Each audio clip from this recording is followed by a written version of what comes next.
Hello everybody and welcome back to Expedition Homestead.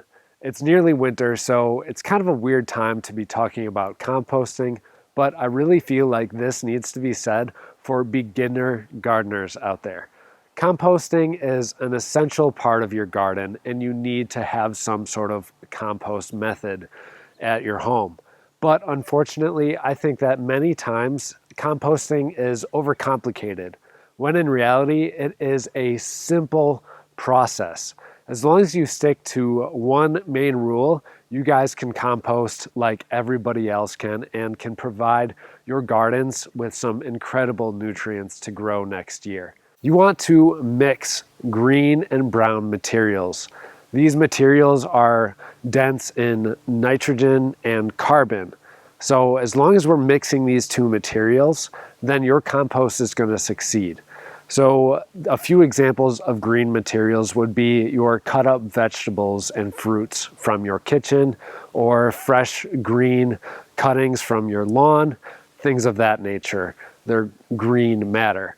Brown matter would be stuff like dried up leaves or newspapers and egg cartons that you would throw into your compost bin. It is really important that you mix these two types of materials in maybe what you would call a layering technique.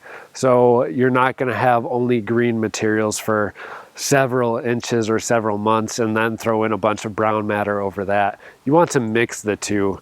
So you would throw in your kitchen scraps, and then right on top of your kitchen scraps you would put say newspaper or egg cartons. That's all you really have to do.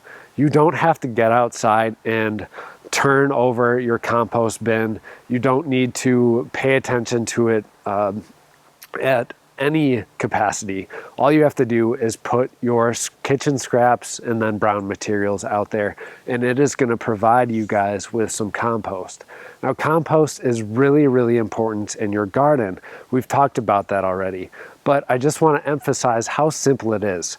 So we'll take a look at our compost back here that is 2 months old and show you guys just how fast it breaks down, even when using this no rules technique of composting, where we're simply just throwing our scraps up here and doing nothing else but waiting for it to compost for us using nature's methods. I oftentimes throw entire fruits or vegetables in here if they might have gone bad on the counter or in the fridge.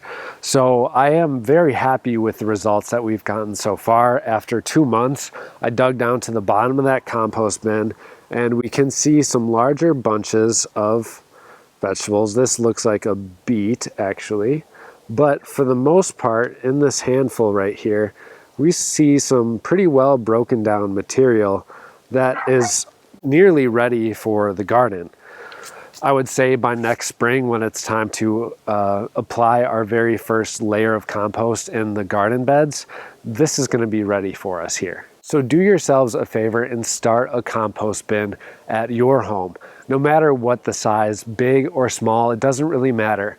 The biggest thing that you guys should take out of this video is that you should get started composting. From that point, you'll see if maybe you require a larger composter because of how many materials you guys have throughout the year that can be composted. It might surprise you by how much is actually going to be used here in the garden for nutrients for our plants. As I try to emphasize in many of my other videos, one of the biggest keys to gardening is just getting out there and starting.